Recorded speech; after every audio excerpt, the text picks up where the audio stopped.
Can't see up there, but go ahead. Well,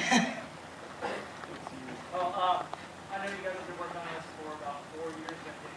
How much has the story changed from when you first started to like the finished product? The basic theme of being, left on the ISS always stayed the same, but all the through lines and the involvement of things like changed a lot. It was almost like we would take different ingredients and refine things as we were really building the ship, because that was most of the time, we were just sitting there literally just building something and going, you know what, we can change what's going to happen in here because it looks like this would be the spot for that. So not like huge arcs changed, but little details have changed all the time, even down to shooting. So Right here in the front, man. I don't know. Back to my hotel. Or like a stiff drink would probably be good. Oh, do you mean with the film or personally? What's that? Personally, this was just a great lesson for me. I mean, not lesson, I shouldn't say it like that. This was just a great experience for me. And since this film started, we've all been doing other things just because this was really a passion project where, at one point or another I would have to put a little money in my pocket, so I would go shoot somebody else's film, like in Michigan, doing like, other like cop drama projects. And the funny thing is like, the appreciation that I developed for this project was so crazy because I would work as a cinematographer on another project and it's like you're just trying to cram a story down somebody's throat in like 15 days and, they're just like, you can't, there's so many production things that happen that control a story. So to be able to be given the time on something like this was really awesome. So hopefully I work my way into more projects like this. Maybe not as long. I don't want to spend my entire 30s building something else, but. Yes, you, sir. Right in the front. You, sir. What camera did you use and how was the post-process? The post-process was really a disaster. Because 4 years ago, I started capturing the project. Like, I think there's probably 40 terabytes of footage in my office or whatever. Because, back then when we were capturing in an entire different format to now. And I never thought that I would ever go back to tape. I never thought this would ever happen. So I was just like, we'll just capture in standard depth and we'll make something like that, And then everything changed from there. So, but I used mainly. Panavision was so awesome. Like I basically left Panavision and started on this project, and they just really hooked me up with anything I asked them for. They're the awesomest people ever. But used Genesis most of the time for the stuff where we were driving out to the Grand Canyon. They were like a little weary about loaning me a Genesis to drive to the Grand Canyon, so I had an F900 for that. And then there's a couple of 5D shots in there, just where, believe it or not, like where they were needed, So. How was the process of working engineering during the film? Like, you guys discuss a lot about story with music. Yeah, that's the coolest part about Tom in general, and it's like he is such like in all reality is the coolest, softest, caringest guy, and we would talk philosophy all the time. Like we would always be like, blah blah blah, talk about this, and sometimes when the band was around, we'd all be just jiving about the story and things that were happening. And they were continually just working on little cues, and I'd show them pieces, and they would work on cues for that. And so it was I can't explain how organic of a process it was. And I guess it's got to be organic if it's going to be 4 years, but it was great. So. Yes, you right there in the middle. Yeah. How many of the effects in Civil War seem practical? All Civil War is practical. There's only one thing that's not practical, and that's some birds. Flying out of a tree. So everything else is practical. Lots of cork flying through the air there. Neighbors had no idea that that's what I was doing. We got lots of calls that day. It's funny because the fire department showed up and they're like, yeah, we never really done a film like this around here, and to tell you the truth, it's fire season, but we just want to see explosions. Yes.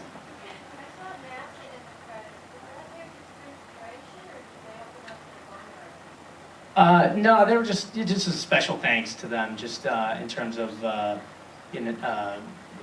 an inspiration to all of us, really, so we just like to, I feel bad for NASA. It feels like the space program is kind of all in our, not too many people pay attention to it. And so it's just a way of us sort of reaching out and just being like it's part of our inspiration. Yes, sir, right up in the front.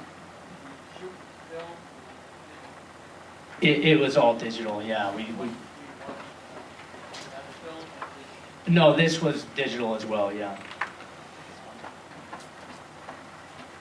Anyone else? Oh, wow. Okay, over there. Yeah. Yeah, you. I thought your production design was superb.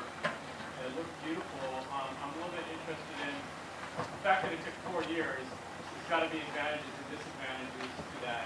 And is that because you had day jobs?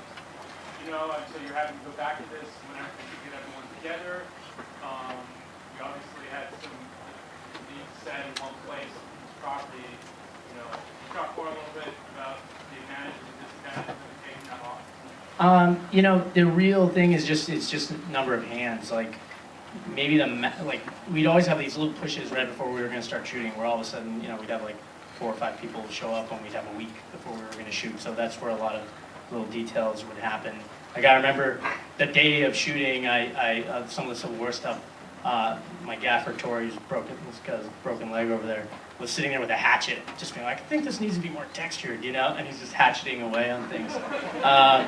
But my 2 brothers who are here, like most of the time we were just lugging, you know, things up the railroad ties up hills and chainsawing them.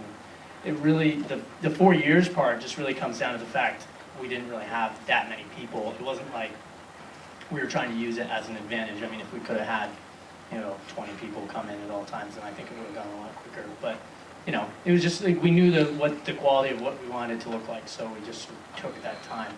The advantages are there's a lot of time in that off time while you're doing your day job or doing something else to kind of run through things that you're prepping for. So in that sense, even though we didn't have the production team, we had a lot of time to constantly be analyzing what we were going to do. So that's the advantage. Hope that sort of answered your question. Yep. All the way up here. Okay. Where did you get the idea for an astronaut?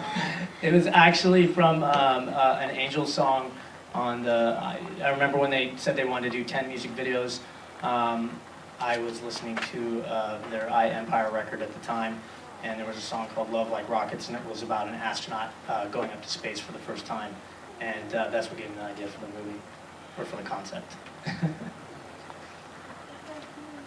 Anyone else? Yes, ma'am. Was it finding the middle of the animation, or was it actually you guys for this, for you Gunner, where you gave them all the backstory of where that came from and how it got there, and how that helped? The journal is really just sort of a mirror in reality to what Gunner was going through in terms of his loneliness. So whether or not it was specifically there, I'll leave that to you to decide. But it was really supposed to just be a big metaphor for the journey that he was going through, possibly to find the same discovery that the soldier had. So if you want to touch on that. I was just waiting for his mom to bring out the fresh chocolate chip cookies.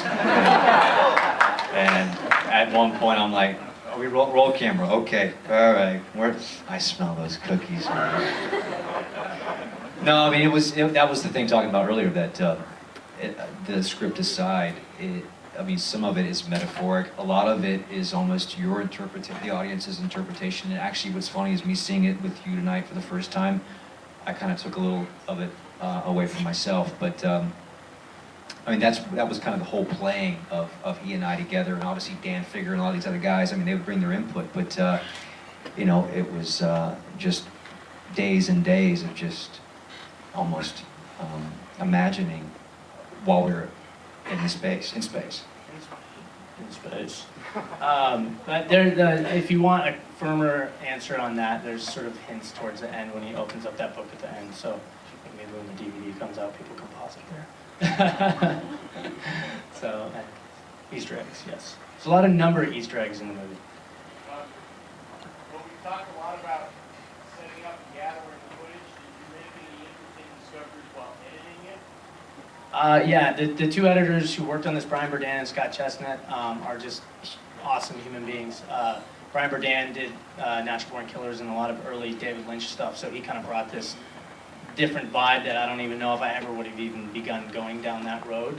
But just his sense of story is really awesome. So he was always making discoveries, and the thing is, I learned a lot in terms of, like, I'm kind of just with the set building, I'm a hyper, sometimes controlling human being. So letting him just go with it and give it his spin was really rad, and a fresh experience to come in and watch stuff that he was working on.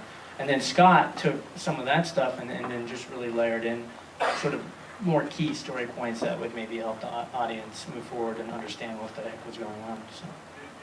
Did a lot of stuff end up on the floor? Oh my God, yes.